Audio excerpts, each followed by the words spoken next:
Vamos a dar inicio a la reunión de esta noche. Gracias a todos los que están aquí presentes. Ha sido un día difícil con el tránsito, yo sé. Por eso hemos dado un poco más de chance. Voy a cederle la palabra a la doctora Lidiet Carballo.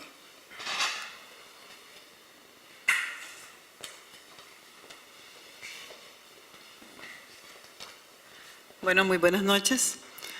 Muchísimo gusto y un placer estar, que ustedes nos hayan aceptado la invitación del día de hoy. Hoy tenemos una conferencia muy importante con un colega que es un excelente médico, un colega muy apreciado por todos nosotros, que hoy asciende de miembro de número correspondiente, miembro de la academia correspondiente a miembro de número, el doctor Eduardo Induni López. Tiene un currículum extensísimo. Realmente hicimos un resumen para poder presentar al doctor, que es un honor para mí presentar al doctor Induni también. Y voy a leerles un resumen del currículum del doctor Induni para escucharlo a él, que es a lo que vinimos. El doctor Induni es médico cirujano, incorporado al Colegio de Médicos como médico general en 1987 y como especialista en cirugía de tórax y cardiovascular en 1993. Máster en Ciencias Morfológicas del CEP. Profesor catedrático de Facultad de Medicina de la Universidad de Costa Rica desde marzo del 2014. Es profesor del posgrado de Cirugía de Tórax y Cardiovascular, de Medicina Extracorpórea y Cirugía General del CEP de la Universidad de Costa Rica. Es investigador principal adscrito al CIAJATA en el proyecto de investigación inscrito en la Vicerrectoría de Investigación de la Universidad de Costa Rica, detección de grupos de alto riesgo para las enfermedades cardiovasculares en la población costarricense. Investigador principal adscrito a la Escuela de Medicina del proyecto de la Vicerrectoría de Investigación de la UCR, análisis estadístico comparativo de escalas de evaluaciones de riesgo quirúrgico en cirugía cardiovascular en el Servicio de Cirugía de Tórax y Cardiovascular del Hospital México. Actualmente es subdirector de la Escuela de Medicina de la Universidad de Costa Rica. Ha realizado múltiples conferencias y publicaciones en actividades científicas, pertenece a varias sociedades médicas nacionales y extranjeras. Su labor profesional no se limita solamente a los quirófanos, forma parte de la Comisión Reguladora de Trasplantes y Órganos y Materiales Humanos. El nombre de Costa Rica, como ha sucedido con muchos otros colegas, ha trascendido las fronteras gracias a los logros académicos y profesionales del doctor Induni. Cuando a nivel internacional se habla de los recambios, acerca de las válvulas cardíacas, el nombre de dos costarricenses sale a relucir muy importantemente. Uno de ellos es el doctor Eduardo Induni. Las válvulas son creación de ellos y ya varios pacientes se han visto beneficiados del compromiso académico y profesional de Eduardo. Voy a dejarlo ahí. Tengo el honor de presentarles al doctor Eduardo Induni.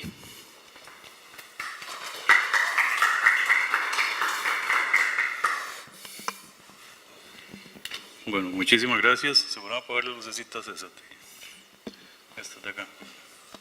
Hay una serie de fotos que es necesario tener un poquito más de resolución. Esa, amigos. Bueno, muchísimas gracias a todos por estar aquí. El tema ha sido escogido tratando de ofrecer algo nuevo, algo especialmente hecho para ustedes. Pues es, cuando uno presenta la primera conferencia, está tal vez hablando de por qué ingreso a la Academia de Medicina. Y cuando uno presenta la segunda conferencia, tal vez uno trata de decir por qué se queda. Entonces, cuáles son las cosas que uno quisiera, pues tal vez mostrar de uno, que son ocultas al currículum que normalmente uno presenta. Entonces, agradecerles a mis profesores que están aquí, la gran mayoría, ¿verdad? Espero no defraudarlos en esta pequeña charla que he preparado con mucho cariño para todos ustedes. Están los que hace falta que estén. Muchas gracias, ¿verdad? Bueno, el título, pues, Médicos y Exploradores del siglo XIX, su legado científico y geopolítico en Costa Rica, pues, suena muy bonito, era como para saberlo, ¿verdad? Venir acá. Una de las cosas más, tal vez, importantes en la historia de Costa Rica, pues se gesta en el siglo XIX y posiblemente a mediados de este siglo. Entonces uno pues uno como médico, pues tal vez se parezca a este pequeño de capo, ¿verdad? Es un cangrejo violinista. Uno que tiene 10 patitas, no se cae en el barro, ¿verdad? Maneja bastante bien y pues tiene una zona bastante hipertrofiada en la humanidad del cangrejito. En la humanidad de uno pues tiene zonas bastante hipertrofiadas, pero también tiene zonas bastante débiles que uno tiene que tratar de cultivar. Pues parte de esto es poder mostrarles un poquito de lo que uno pudiera preparar en este sentido. Uno como médico a veces se cubre con esa gran tenaza que es el conocimiento, uno lo llama ubris médica, eso es como la arrogancia, pelear el conocimiento para protegerse de lo que realmente uno no sabe hacer. Yo voy a empezar diciendo que en la historia, como dijo Sócrates, solo sé que nada sé o que no sé nada, ¿verdad? Esto lo que tiene que ver es que la historia no es una sola historia, son varias historias, varias personas contando esto, varios momentos, y que posiblemente los únicos que puedan decir la verdad en la historia son los que la escriben o que la vivieron. Entonces uno tiene que tal vez pensar en Churchill cuando dijo que la historia iba a ser muy benevolente con él porque él la iba a escribir. Nosotros lo que hacemos es leerla e interpretar este tipo de cosas. Bueno, esta historia nos va a llevar al bajo Nilo. El sol está cayendo desde el mar occidental del Nilo, en el barrio de Giza, sobre las pirámides, y el viento empieza a empujar las falucas por el río a través de los papiros, suavemente. Entonces toda esta agua que por miles de años bajó por el Nilo fue un misterio incluso para los faraones poder saber dónde estaba, de dónde venía, cuál era la procedencia. Hoy día sabemos que el Nilo nace en dos principales lagos, el lago Tana en Etiopía y el lago Príncipe Alberto en Uganda. Y se junta el Nilo Azul y el Nilo Blanco en la capital de Sudán, que es Jartum. Entonces esto lo supo, o lo propuso Richard Burton en 1856, a raíz del descubrimiento del lago Victoria. Vamos a tomar esto como una línea en el siglo XIX para irnos para atrás y para adelante, más o menos en lo que se va a hacer. Entonces ellos fundaron la Sociedad Geográfica Real. Esta pues es la actual oficina que está al frente del Palacio Kensington en Londres. Y tal vez la figura más descollante o más importante de este tiempo es el doctor David Livingstone, que es el explorador por excelencia, el explorador más famoso que tuvo el Reino Unido en esta época. Naciendo en Escocia en medio de la Revolución Industrial, estudió medicina y fue misionero, por casualidad del destino fue a Sudáfrica y ahí se casó, pudiendo empezar exploraciones encontrando el río Zimbabue y las cataratas de Victoria, las cuales bautizó en honor de la reina. Posteriormente volvió a Inglaterra, dejó a su congregación para dedicarse a explorar el origen realmente, que él decía que estaba más al norte, que era al sur, que era el lago Tanganyika, y se desapareció, encontrándolo entonces el explorador Stanley por ahí de 1871, viviendo ahí, ahí murió en ese lugar, diciendo que ese realmente era el cielo para él. En Costa Rica, la Sociedad Geográfica de Londres pues tenía sus corresponsables, está don Juan Galindo, que aquí dice que era miembro correspondiente, no había dado todavía la charla de incorporación, y estamos hablando de 1836. Ya Inglaterra tenía intereses muy específicos sobre nuestro país, y vemos que en una de estas cartas pues habla del volcán Botos, del volcán Chirripón, del volcán Herradura, cosas que sabemos hoy que no existen. A tal punto que hoy día podemos encontrar estos archivos de 1836 de la Sociedad Geográfica Real de Londres en internet, los podemos conseguir y poder leerlos. Son descripciones increíbles de nuestro país, no como América Central, sino como Costa Rica en sí, y desde estas épocas. Esta es la imagen de Costa Rica, estamos igual en la línea 1856, donde la actividad predominantemente es cafetalera. Ven las filas de carretas cargadas de café que iban y venían hacia la ciudad de Punta Arenas para ser exportado. Entonces, en 1856 se publica un libro, que es La República de Costa Rica, por el doctor Moritz Wagner, que era un médico alemán, que viajó por todo América, y en este lapso pues hizo un libro donde los historiadores nuestros se han basado casi que en una copia, como es copiado y pegar, de lo que son las historias y narraciones de Moritz Wagner. No tiene un fundamento científico o un peso científico importante en sus observaciones, pero sí a nivel de lo que es la descripción.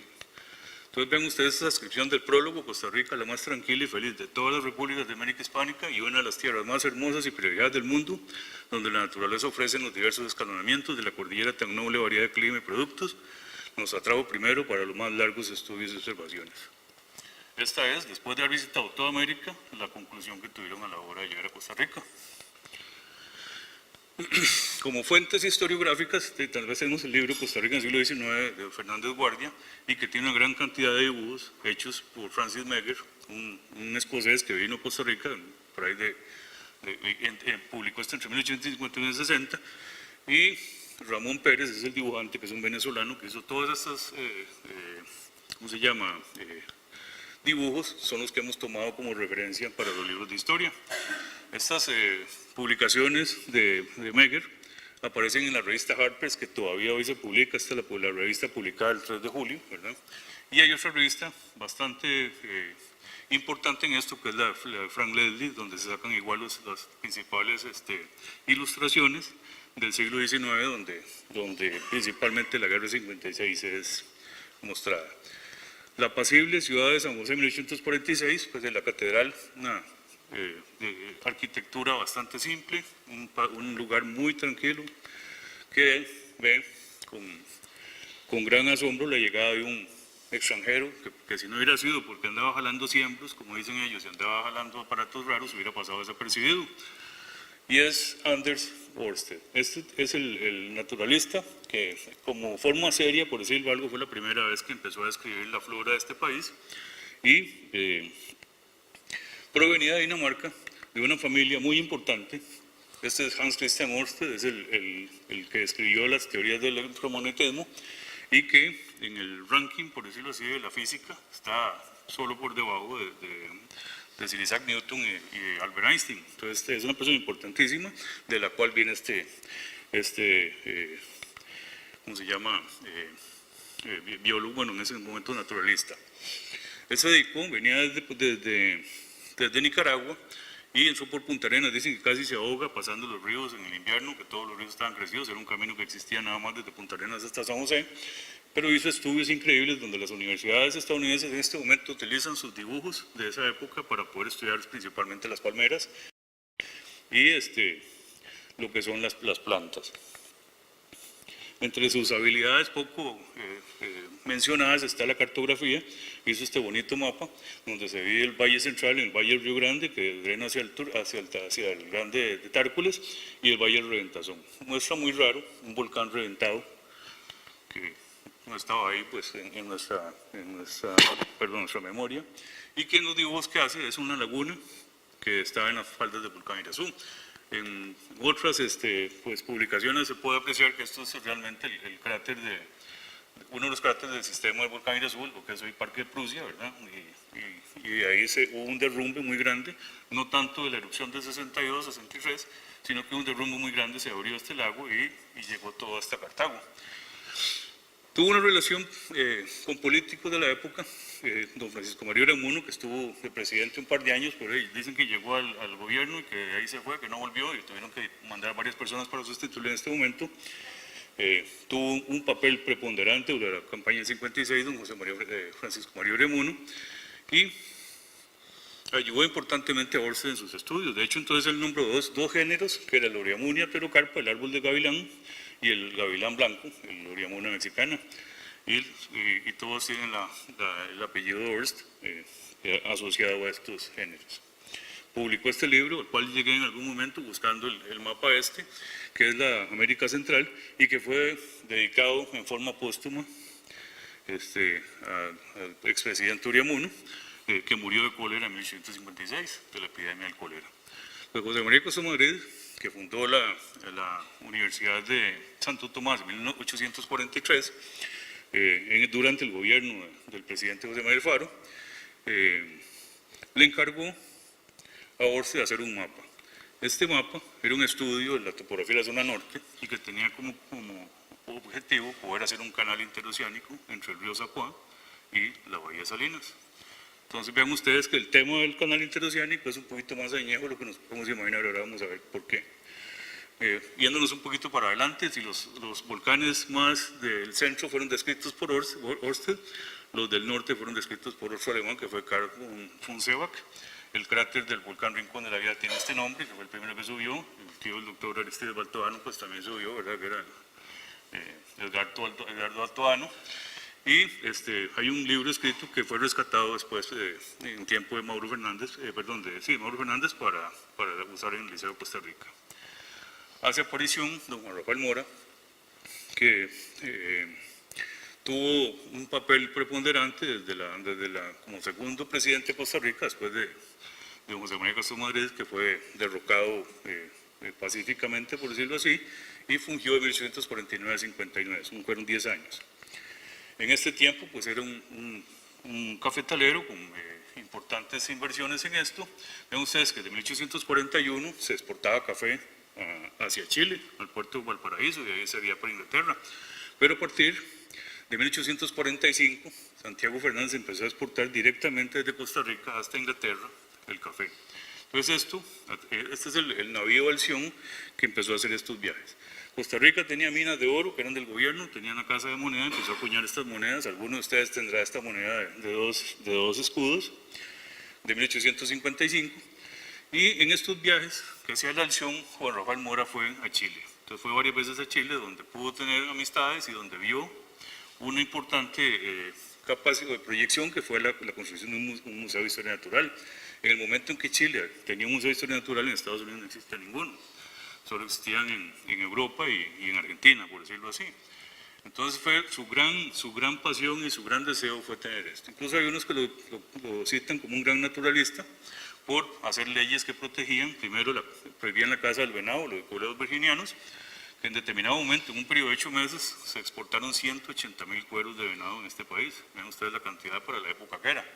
Y la otra, prohibir las quemas. También puso medidas sobre la protección de la explotación del coco y la explotación de la madreperla que se usaba para bollería y para relojes, por decirlo así. Hay un libro muy interesante, Luco Willy, que tal vez los puedo recomendar donde viene esto. Si oímos hablar del azul de Prusia, uno diría que bonito los cuadros de Van Gogh. Otros van a decir, bueno, el Parque Nacional de Prusia, que es lo que queda. Pero en el ámbito de nuestra historia, el reino de Prusia pues incluía el norte de lo que es la parte de Alemania, la parte de Polonia, y que limitaba con Dinamarca. De este lugar vinieron 2 médicos sumamente importantes en nuestra historia, que fue el doctor Karl Hoffmann Bremer y Alexander von Francius. Estos tal vez son los más importantes, ¿cómo se llama?, protagonistas en lo que fue el desarrollo del naturalismo y la biología en este país también. Uno venía de la ciudad de Stettin, a orillas del río Oder, o de Szczecin, desde el punto de vista polaco, en el idioma polaco, y el otro, von Francius, venía de Danzig o Dansk. Las dos ciudades quedaron en la margen derecha del río Oder, que en 1946 Prusia dejó de existir después de la Segunda Guerra Mundial y quedó dividida. El río Oder hacia la derecha quedó Polonia y el río Oder a la izquierda quedó Alemania.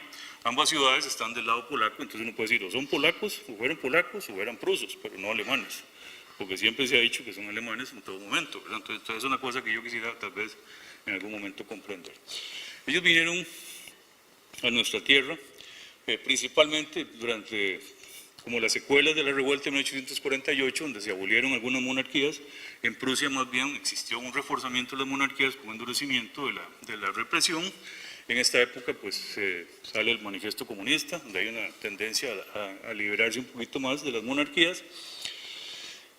Y se desata una crisis económica que también nos impacta. El saco de café pasa de 23 pesos a 7 pesos en ese momento. Entonces vienen atraídos por el barón von Bülow, que desarrolla un proyecto con una sociedad que se llama Sociedad Berlinesa para la Colonización Agraria. Esto es en la angostura de Turrialba, lo que hoy podemos decir que es la Suiza. Y ahí fueron a asentar estos colonos. Antes de venir por acá, pues decíamos que tal vez lo más importante es la formación humanista que tuvieron ambos médicos en la Universidad de Berlín, o Universidad von Humboldt, y el doctor von Francius pues tuvo una participación en la Sociedad Leopoldina, donde en esta revista Bonplandia de 1853 se habla que van a venir a Costa Rica a explorar. Llegan con una carta de recomendación del barón von Humboldt hacia Juan Rafael Mora, y otra muy importante del doctor Ness von Essenbeck, que era el presidente de la Sociedad Leopoldina, donde se dice que ambos no solamente han estudiado siempre para la escuela, como lo suelen hacer muchos de entre nosotros, sino para la vida, y que en todo lo emprendido por ellos se han considerado como cosa vana cualquier gloria, a no ser que ésta sea para provecho del género humano. Llegan a Greytown de embarco posiblemente desde los puertos del norte de Alemania, y esta es la ciudad de Greytown, 1853, se llama Greytown porque era propiedad de los ingleses en ese momento. Nosotros lo conocemos como San Juan del Norte y es la boca del río San Juan.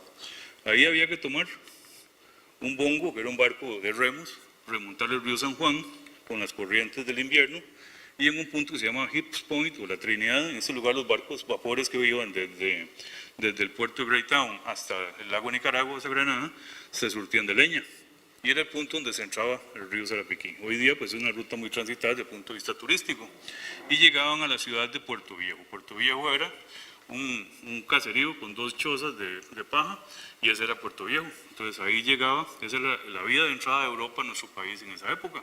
Y había que agarrar en mula, caminando por unos barriales terribles llenos de tigres, de toda clase de fieras, como lo escribí, es un relato muy interesante, Chico Romuser, donde habla desde cuando estaba pequeñito, llegó a Costa Rica y cómo se fue gestando pues el traslado. Duraron 19 días desde San Juan del Norte hasta La Abuela.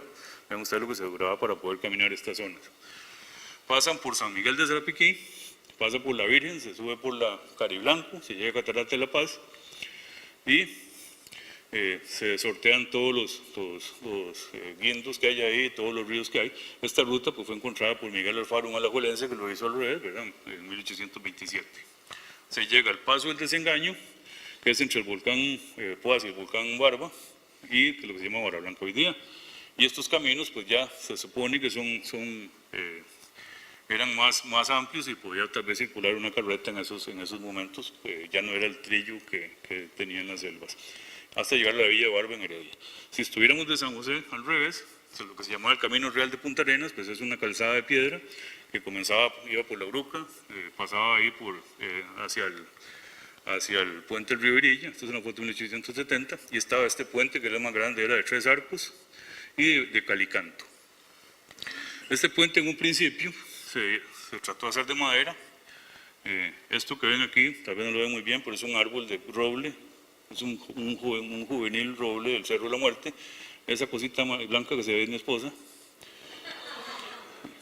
La puse bien más para que ustedes vean el tamaño de ese árbol, es un quercus costarricense, y esa era la parte que iba arriba de ese puente, digamos, y lo que sacaban para hacerlo. Hubo un puente previamente que lo hicieron, pero que el gobierno no pagó las propiedades para llegar al puente, entonces el puente quedó ahí atravesado y no había camino para pasarlo. Vean que desde entonces ya teníamos un gobierno muy eficiente. Parece la carretera de San Carlos, la carretera por un lado y los puentes están en otra, ¿verdad? Más o menos. Entonces, se utilizó hasta 1930 más o menos, que es el puente que acaban de demoler ya para hacer el puente doble, y después lo dinamitaron porque los palos se pegaban ahí, decían, y se hacían inundaciones. Esto es lo que queda el día de hoy en el barrio Socorro, ahí bajo del río Virilla. La carretera que va está llena de casas ahí, llega hasta esta orilla y esos son los bastiones de él. De ahí partía por el barrial de Heredia y llegaba inicialmente a La Abuela, seguía esta trayectoria, este es el parque, vean los mangos tan chiquiticos, y este es el cuartel. Seguía bajando ahí por lo que era la antigua Punto Rojo y seguía hacia La Garita.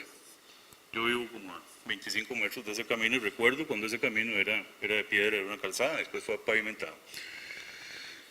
Llegaba a la antigua aduana, este es el edificio colonial de los españoles, que después se demolió aún más las ruinas, quedando solo un poco de piedras en la esquina ahí del Tajo de la Aduana, en La Garita, pues se llama La Garita, que es la casa donde está la aduana antigua. De ahí se bajaba al puente Río Grande, que todavía hoy se usa, ven que es uno de los puentes utilizados. Esta foto la tomé por detrás, casi me voy ensolviendo ahí tomándola, pero es para que vean que existe todavía paso vehicular por este puente. Y pues, la sociedad que los mantuvo, por lo menos en ese tiempo, fue la Sociedad Económica Itineraria, desde más o menos 1843. Se subía a Atenas, el desmonte, y se bajaba hasta San Mateo, pasando el Puente de las Damas, que en la actualidad también sigue funcionando como tal. Y se llegaba finalmente a Punta Arenas, donde se utilizaba más el estero como puente que la parte externa. Y en estos dibujos de Meger pues llama la atención este obelisco que le dedicaron a José María Cañas, que fue gobernador de Punta Arenas durante muchos años. Bueno, entonces volviendo para atrás, cuando ellos llegaron ahí, ¿qué pasaba en Costa Rica? Se había desatado la fiebre de oro en California, 1849, y las personas que vivían en el este de Estados Unidos querían viajar hacia el oeste. Entonces lo hacían en carreta, duraban 6 meses, si lo hacían en barco tenían que dar la vuelta por el Cabo de Hornos y durar 8 meses, o se iban de Nueva York o Boston, pasaban el Istmo de Panamá como lo hacían los españoles en la colonia y subían en otro barco. No existía el canal de Suez, hasta 20 años después iba a ser construido el canal de Suez. Entonces imagínense a dónde estamos hablando ahora, de cómo la idea de nuestros gobernantes era tener un canal antes que cualquiera de ellos. Para los que les gusta la ópera, vean que la ópera Aida se estrenó en el Cairo en 1871, más o menos. Al final se dice que como para conmemorar la inauguración, aunque a Verdi no le hizo mucha gracia la idea del canal de Suez. Ya los ingleses tenían muy claro cómo era el paso en 1833 a través del río San Juan y hasta el Pacífico. Entonces, en 1849 el gobierno de Nicaragua hizo un contrato con Cornelius Vanderbilt, el millonario más millonario que había en ese momento, ¿verdad? Era dueño de los trenes. Vean ustedes que es la cuarta fortuna en la historia de los Estados Unidos, por debajo de Rockefeller, por debajo de Astor, por debajo de Henry Ford, y por encima de Bill Gates en este momento calculados, proyectadas o sea, no en plata proyectada, sino en plata real de ese entonces. Entonces vean ustedes la clase de fortuna que tenía. Ellos firmaron un contrato para la construcción de un canal interoceánico utilizando ambas márgenes del río San Juan, ¿verdad? Y háganlo ahí y después vemos qué pasa, ¿verdad? Entonces ya ahí tomó posesión el secretario de Gobierno de Estados Unidos y empezó a meter mano en esto. Tenían la concesión de poder utilizar todos los derechos de navegación del río San Juan, Greytown hasta en un vapor del río, después se pasaba a un vapor del lago y después se pasaba en diligencia o en mula hasta el otro lado para tomar en el puerto de San Juan del Sur el barco y devolverse. El contrato decía que ellos iban a pagar $10,000 por año y el 10% de ganancias. Entonces vea que vivo Vanderbilt, lo que hizo fue hacer 3 compañías distintas. En esta cobró más de la cuenta, en este pasaje cobraba muy poquillo, entonces pasaban con pérdidas y nunca pagaron un 5. ¿Eh? Vean ustedes hasta dónde llega de estos muchachos. Y en la compañía que él tenía, pues ofreció un tiquete que era más barato, $300, que su competidor, que como decíamos antes era a través del Istmo de Panamá. En 1854 hicieron un ferrocarril, este es a la altura del Cerro Culebra, el ferrocarril pasaba de lado a lado a Panamá y ellos cobraban $600. Entonces ven la diferencia en precios que tenían. Aspinwall se llamaba la ciudad donde salía el tren, que eran unos ingenieros y unos dueños de la Pacific Mail Steamship. Bueno, entonces en 1856, bueno, Nicaragua hizo ese contrato, pero un momentico.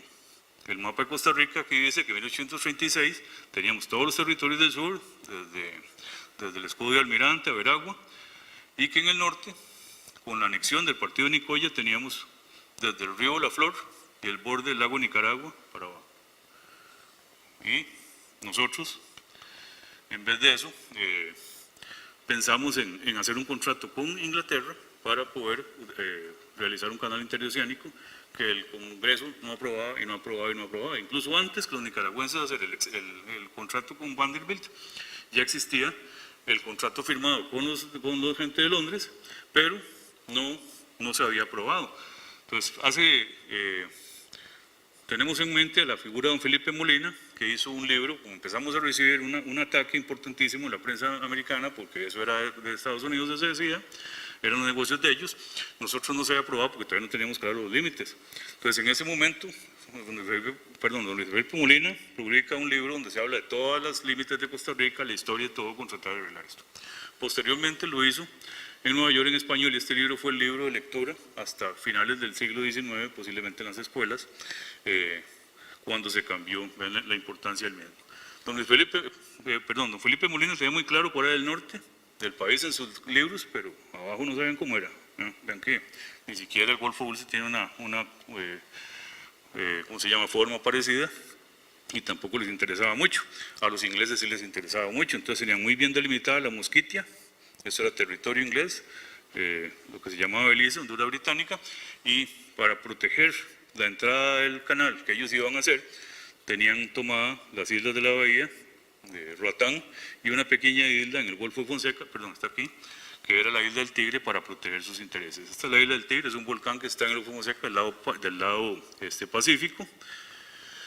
Vean ustedes que en los mapas de la época todo el imperio inglés incluía muy claramente la Mosquitia, ¿no?, y las partes de Belice. Entonces, Felipe Molina tuvo que ir a la Santa Sede para lograr con Pío IX, que se consignara la diócesis de Costa Rica y a los archivos de Indias para buscar los documentos coloniales que establecieron los límites con tal de proteger Guanacaste. A pesar de que se había anexado en 1824, Guanacaste no era oficialmente nuestro. Y no solo eso, vean ustedes que esta estampilla en 1856 tiene un escudo con 5 estrellas.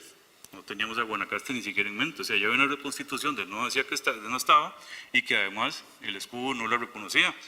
Guanacaste era un distrito y Punta Arenas una comarca.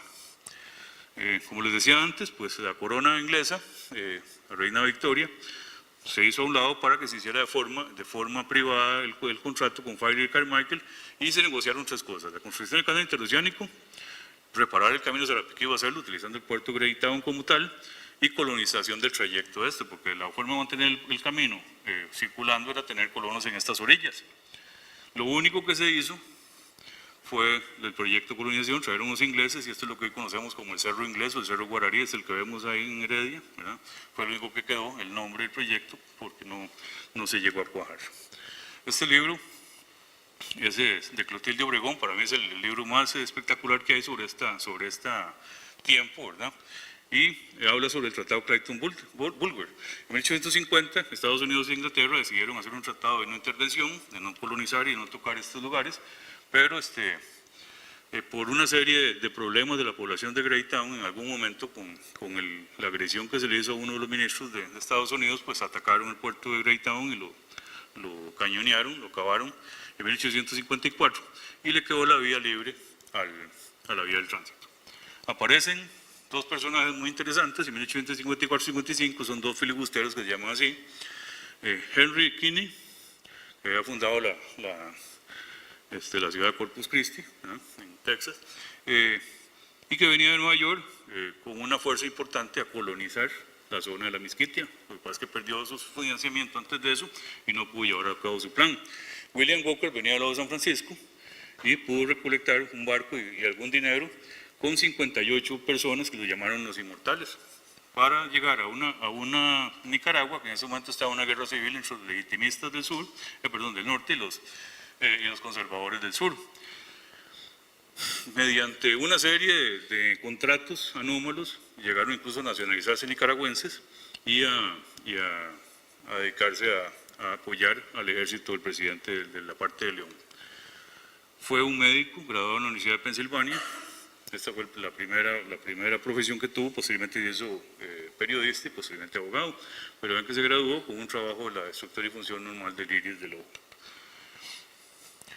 Mucho se ha estudiado en este fenómeno. Que logré conseguir un libro de 1916, tiene ya 100 años este libro, donde se explica con gran detalle cómo fue la llegada de los filibusteros a Centroamérica, incluso en Cuba y en otros países, donde la idea de ellos era poder tener una sola zona. Entre estos colaboradores estaban los socios de Vanderbilt, que fueron Charles Morgan y Garrison, que también eran otros magnates, y que prácticamente le robaron la compañía del tránsito a Vanderbilt. William Walker llegó a ser presidente de Nicaragua. Ellos siguieron trayendo filibusteros y pertrechos para aumentar su poderío en este lugar, y sencillamente se desató una lucha diplomática muy importante con Luis Molina. Ya don Felipe Molina había muerto y uno de su hermano tomó la representación del cónsul en Nueva York, y don Joaquín Bernardo Castro, que fue el ministro de Relaciones Exteriores, entabló. Vean que ese es el billete de 2 colones, algunos lo recordarán, ¿verdad? Con la foto de Joaquín Bernardo Castro, con Lord Palmerston, que era el primer ministro inglés. El primer ministro inglés le concedió la venta a Costa Rica de 500 rifles Minier y 2.000 rifles Brunswick, pagándolos ahí cuando se pudiera. Esa fue más o menos la idea. Y además le vendió 6 cañones, 2 de ellos de bronce pequeños, para moverlos en la selva. Ese era el armamento, revólver Colt y espadas para la caballería y para los oficiales. Entonces, en este momento, Juan Rafael Mora le declara la guerra a William Walker Y el día anterior a la declaración de guerra, nombra a un Karl Hoffmann Bremer, cirujano mayor del ejército expedicionario. Este librito lo leí yo como en la adolescencia y me quedó la idea de que era un gran personaje definitivamente. Este es uno de los libros de Carlos Meléndez, que tal vez todos los demás ensayos sobre Karl Hoffmann están basados casi que exclusivamente en este libro. Si hoy queremos ir a Guanacaste, pues usamos la carretera de concreto, pero en ese entonces la única forma que había era tomar un barco en Punta Arenas. Si estábamos en verano, se iba por el río Bebedero hasta Bebedero de Cañas, y ahí se iba hasta Liberia. Y en invierno, pues el río Tempisque estaba un poquito más crecido y se podía ir hasta Bolsón. Entonces, la otra era pasar la interminable selva del río Aranjuez, ¿no? Entonces, en este momento, las fuerzas del ejército tico eran más o menos 4.000 efectivos. Muchos de ellos se quedaron en Alajuela, otros se quedaron en Liberia. Y se hizo la batalla de la Hacienda Santa Rosa. Fue una batalla que duró 17 minutos, pero eran 700 efectivos del ejército tico y más o menos unos 300 filibusteros que salieron corriendo, 250 y quedaron solo a 50 peleando.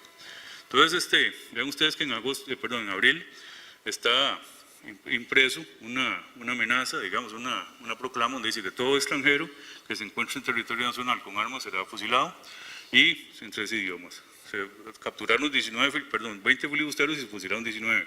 Y solo uno, que fue Philippe Toji, se perdonó la vida porque se dijo que era un reportero de un diario del Luisiano. Este muchacho recibió un balazo en el brazo y uno de los médicos que formaron el Protomedicato de Costa Rica lo operó y le amputó el brazo. Ese es don el licenciado Cruz Alvarado. Se fundó un hospital en Liberia, donde quedó el cargo Santiago Hogan Gray, uno de los administradores del Hospital San Juan de Dios, más antes de que él mismo funcionara como hospital. Y ven ustedes que, pues sí, el gobierno publica una lista de los muertos, pero muy curioso, está hablando ¿cómo se llama? La Junta de Ahorros. En otro lado dice que se venden telas, en otro lado se venden muebles finos, en otro lado uno asume que todos los médicos estaban inmersos en la guerra, pero no, hay otro doctor Irving que está ofreciendo su servicio en San José, como que la cosa no es con ellos. Bueno, ellos marcharon hacia Rivas y fueron atacados, encontraron la ciudad de Rivas abandonada por William Walker, y llegaron ahí donde fueron atacados el 11 de abril. Estaban tan desprotegidos y tan desprevenidos que llegó un nicaragüense corriendo y decía: miren, vienen los enemigos. Y ellos empezaron a reírse y decían: si no me crean, vuelvan a ver. Venían por la calle las tropas de William Walker a paso redoblado y los atacaron. Entonces, lo primero que hicieron fue tomar uno de los cañoncitos estos de bronce. La idea de William Walker, entrando con 600 soldados, a atacar un ejército de 1.900 soldados, era la sorpresa, tomar a Juan Rafael Mora preso y salir con ellos victorioso, pero se detuvieron un poquito a recoger esa ocasión y eso les dio chance de responder. Si nosotros vemos, por ejemplo, en la misma línea de tiempo, en 1856, la guerra de Crimea, vemos el cañoncito de bronce que usaban los ingleses y la guerra con ese tipo de armas que en caballería que eran sables. Entonces uno dice: ¿qué tiene que ver la guerra de Crimea con nosotros? Vean que el mismo boletín oficial de agosto está hablando de la guerra de Crimea, y dos detalles muy importantes: que mueren 86.000 personas en Sebastopol por la guerra, pero 100.000 por el cólera asiático. Y eso está en el mismo momento que estamos nosotros peleando. Entonces, esta guerra tiene una cosa muy importante. Es el primer hospital que se establece en el barrio Scutari. Ustedes se acuerdan, en Estambul, el Cuerno de Oro, el Palacio de Topkapi, por aquí está la Santa Sofía, aquí está el hipódromo, y en este lugar se estableció el primer hospital militar de la época. Y en este lugar igualmente pues hace aparición Florence Nightingale, que es la primera enfermera fundadora de la enfermería, pero con una propuesta muy interesante, que es la estadística de qué es lo que pasa y cómo prevenir muertes que realmente eran prevenibles. Entonces esto es muy importante no solo para la guerra, sino para la medicina. Entonces en Costa Rica nos íbamos a quedar atrás. En el fragor de la batalla, para la tarde, se toma una casa, se dispone a tomar una casa, que es la casa de Maliaño, como un hospital de sangre que se llamó. En este lugar, pues, Karl Hoffmann levanta un informe están hablando de la refriega, ni siquiera es una guerra, es una refriega para ellos, están hablando de guerras de 50.000 muertos en esos momentos. Y que entonces él hace un informe muy detallado donde están todos los nombres de los soldados, el Longino Satirru, Irving Alfaro, no sé. Ve que hay arrieros, que hay soldados y que hay hasta un tambor, ¿verdad?, entre estos. Llama la atención que son 270 heridos con el nombre, el rango, el lugar donde eran. Uno era de Mojón, ¿verdad?, que era el antiguo, bueno, de San Pedro de Montes de Oca, la herida en una pierna y que la herida era leve. Recordemos entonces que el Cruz Alvarado y Santiago Hogan estaban en Liberia, entonces él tuvo que afrontar la cantidad de heridos tan inmensa en un periodo con solo un ayudante que era Francisco Bastos y un ayudante que era Carlos Moya. Posteriormente se incorporaron el licenciado Andrés Sáenz, don Fermín Mesa, y en el centro de San José, digamos en Alajuela, quedaron el licenciado Bruno Carranza, este también fue presidente del Protomedicato, y el doctor Bon Francis que venía con él.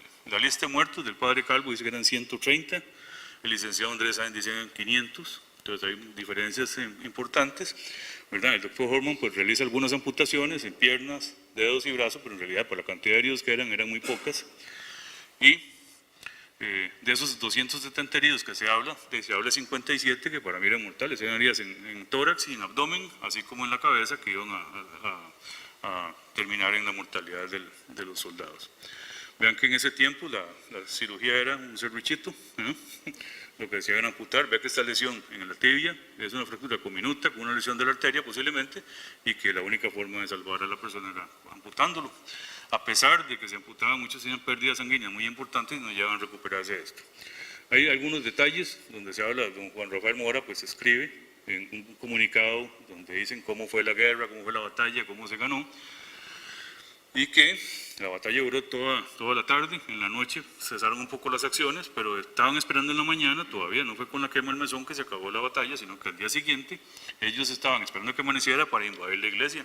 Cuando llegaron vieron que los filibusteros se habían ido durante la madrugada y habían dejado dentro de la iglesia algunos heridos que ellos entraron y los mataron, ¿verdad?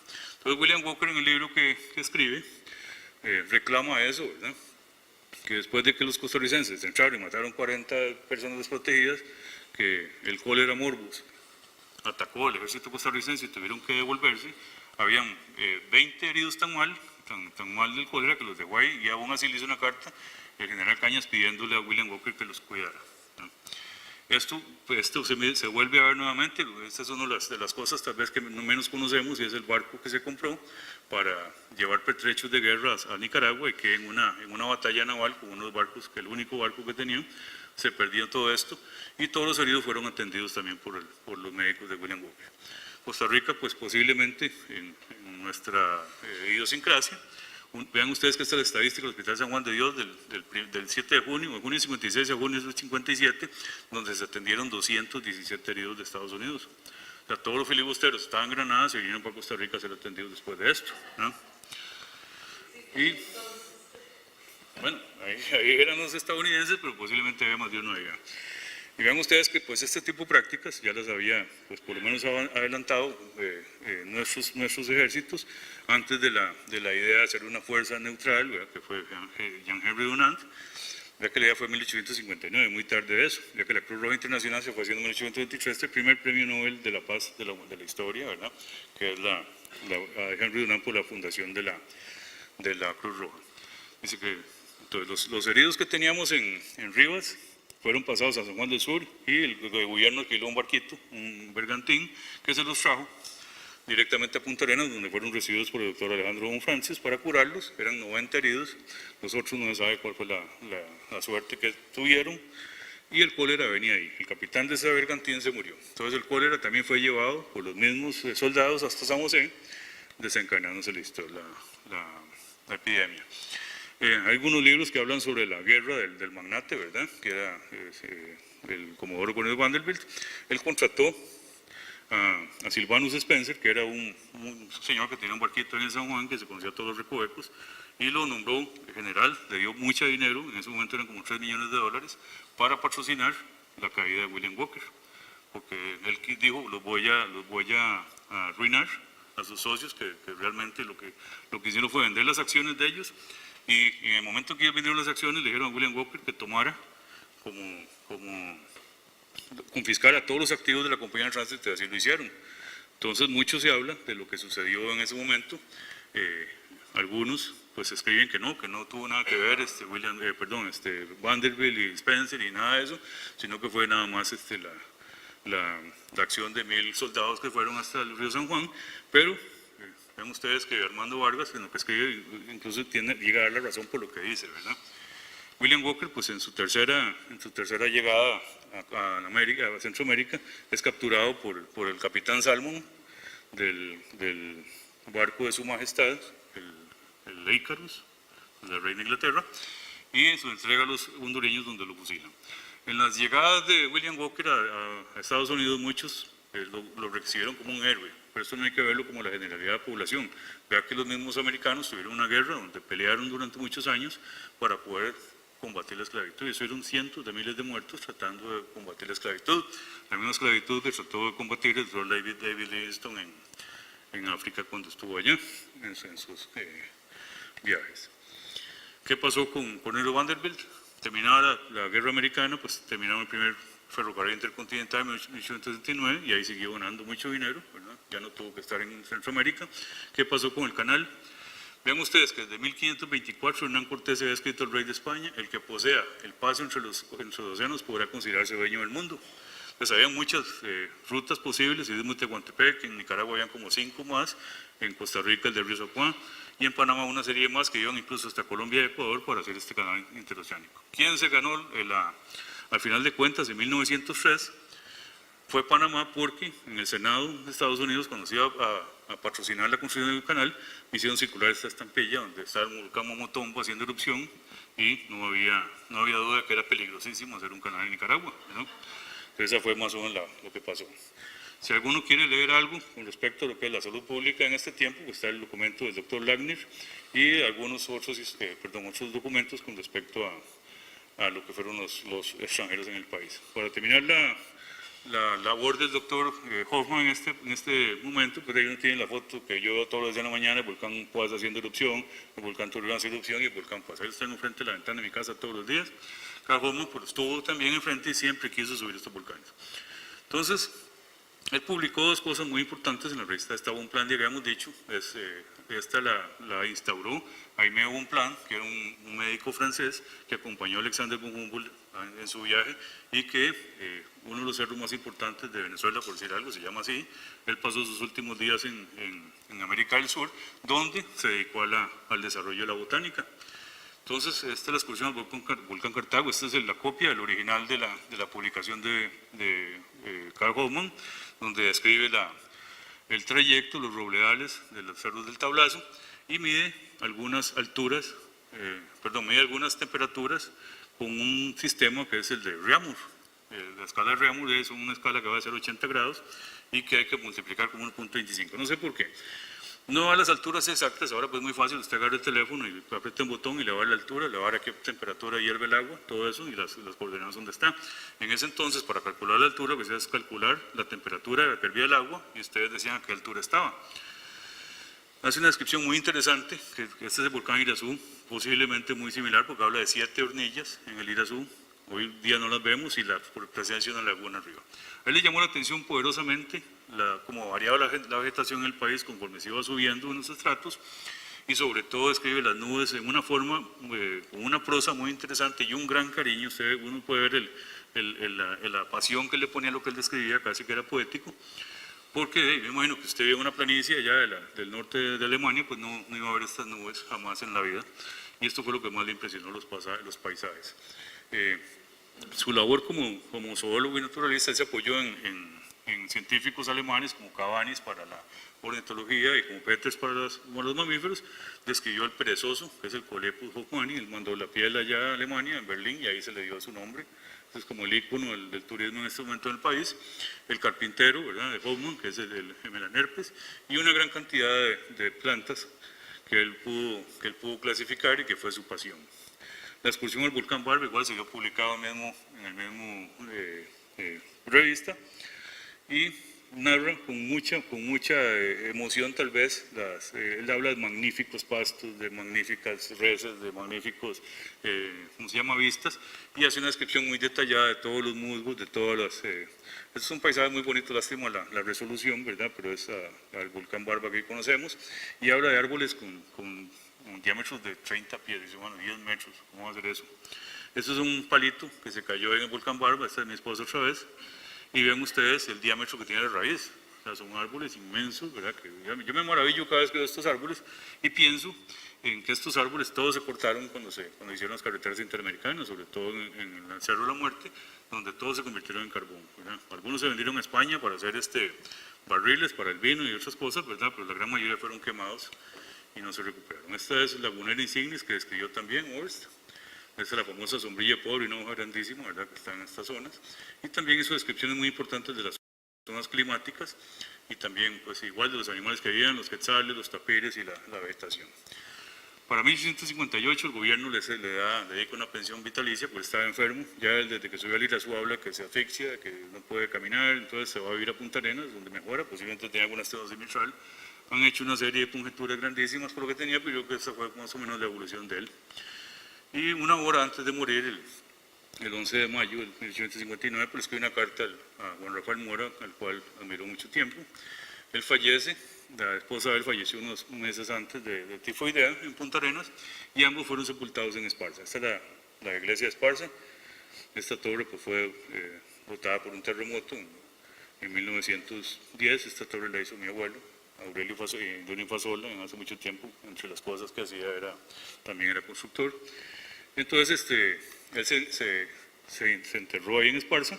Nazario Toledo Murga, que fue un guatemalteco que fungió como un diplomático de primerísima línea y que nos ayudó a conformar un ejército centroamericano en la época de 1856 y que prácticamente fue el que impulsó San Juan de Dios también, lo podemos ver, ya se me fue el láser. Podemos ver como el primer presidente protomedicato del país. Vemos también a Juan Rafael Mora en este lugar.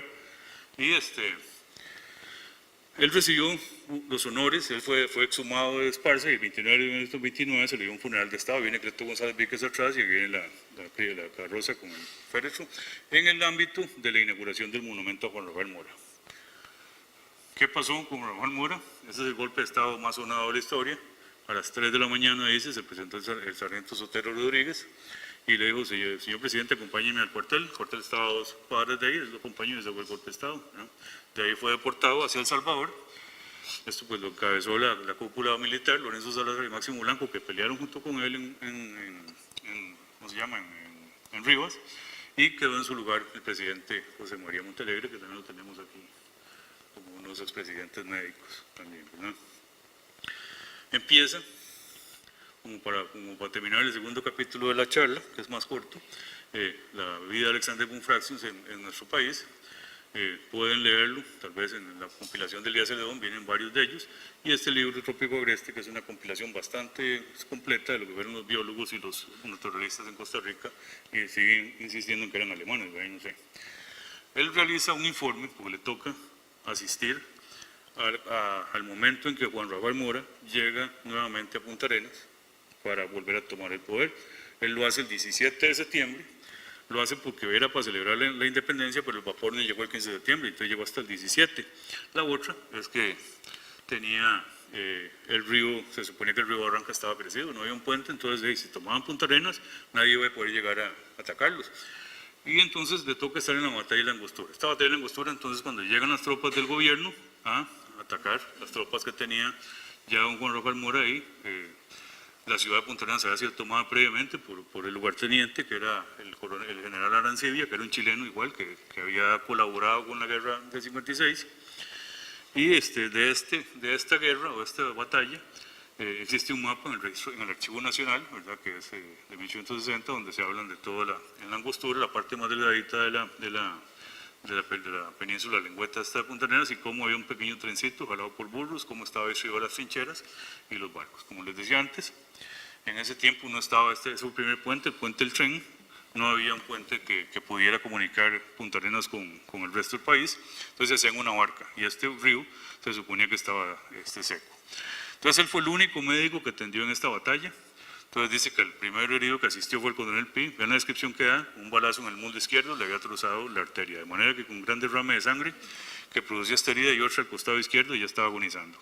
Y no había posibilidad humana de salvarle la vida, muriendo entre pocos minutos. Entonces la labor de Hoffman fue más estadística, porque los que lo citan lo que hacen son cuadros donde dice tantas heridas en la pierna, tantas heridas en el brazo, tantas así, pero el que realmente yo pienso que era cirujano era Alexander von Francis. ¿Por qué lo digo? Dice: sin embargo, de la falta de todas las comodidades necesarias, asistía a los heridos extendidos en el suelo, continuamente de rodillas, con asistentes no acostumbrados y menos peritos en el servicio. Bueno, dice que logró curar, bueno, 2 oscuras candelas de cebo en el suelo y sin agua, todos los que encontré, cuyo número ascendía más o menos a 40 en el espacio de 2 horas y media.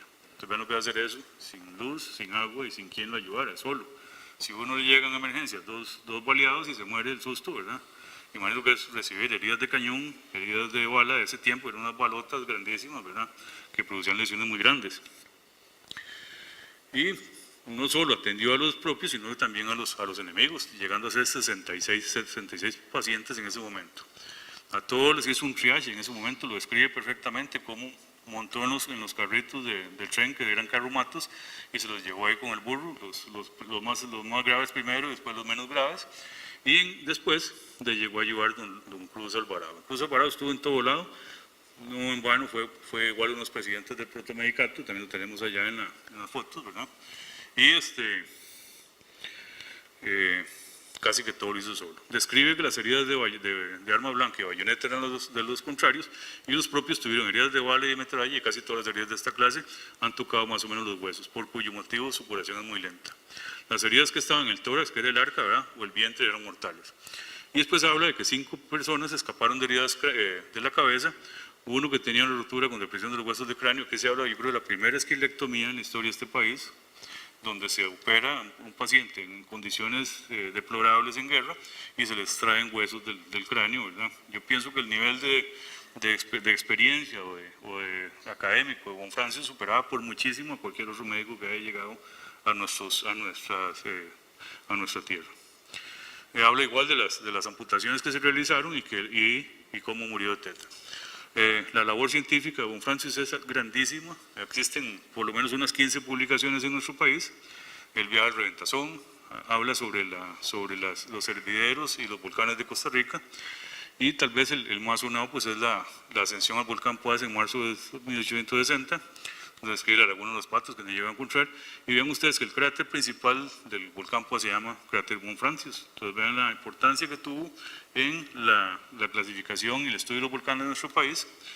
Él publicó, yo creo que no existe ningún costarricense que haya podido, en todos estos años, ha publicado en las revistas con el peso que tenía de los artículos. Estos de ornitología, los de Peterman, estos eran de geografía. Vean ustedes que igual los mapas comprendían solo el norte, y en especial el canal interoceánico que planeamos hacer entre el río Zapoá y la bahía Salinas. Los revistas del doctor Jean Cabañas, de ornitología, y escribió una cantidad impresionante de aves, el Catarrus francis, Pteroglossus francis, que este es el cucingo, ¿verdad?, que es un tucancillo, collarejo, y la Elania francis, tal vez que es la más famosa de ellas. Describió las calzadas que tenían acceso a centros ceremoniales, tanto por Poás de la Juela, como por el volcán Irazú, como por Turrialba, un montón, similares a Guayabo, a lo que tenemos ahora. O sea, nosotros sabemos de esta nada más, pero ustedes leen los relatos de von Francis, van a ver que hay como 7 u 8 de estas mismas en la periferia de San José, incluso, ¿verdad? Entonces es muy, muy interesante pues, poder leer esto. Igual no lo va a cansar con esto. Von Francis compró la propiedad donde está hoy día el Museo Nacional, y hizo posteriormente una casa, ahí estuvo el Museo Nacional después pasó a ser el cuartel Bellavista, hoy solo queda del Museo Antiguo esto. Von Francis hizo la botica francesa, la conocida botica francesa, que algunos se acordarán de eso, ¿verdad? A razón del nombre Francis le pusieron tal vez francesa, y posteriormente se fue para Washington a colaborar con el Instituto Smithsoniano, donde Spencer Baird era el administrador de él, en 1869. Él consiguió que la persona que le ayudaba en la botica francesa, José Cástulo Celedón, pudiera ir a formarse como ornitólogo y como naturalista en el Smithsoniano, y fue nuestro primer naturalista autóctono, publicando importantes listas y catálogos de aves. Posteriormente, José Castro de Celedón se llevó a Anastasio Alfaro, que fue ministro de Mauro Fernández, ¿no? Fue ministro de Educación también, ¿verdad? Como Mauro Fernández después de él, y se funda oficialmente el Museo Nacional en 1887, pues cumpliéndose el sueño tal vez de Juan Rafael Mora, no en las dimensiones como él quería, un edificio grande como cualquier otro país de Europa, pero por lo menos que se cristalizara la idea. Bueno, vamos a terminar aquí. Esta era una charla, pues inicialmente entendía por unas 2 horas, hubo que hacer una compresión pues bastante grande de esto.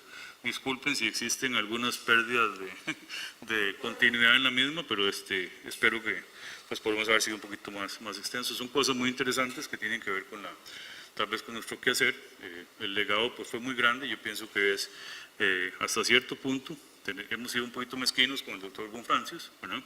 Pero por razones políticas pienso, como apoyó en algún momento, él nunca apoyó una ideología liberal o conservadora, sino él fue el médico del gobierno, fuera cual fuera, ¿verdad? Entonces creo que se le ha dado un poquito más de importancia a don Carl Hoffman, la tiene evidentemente, pero creo que don Francis también la tiene. Eso sería por ahora, entonces muchísimas gracias.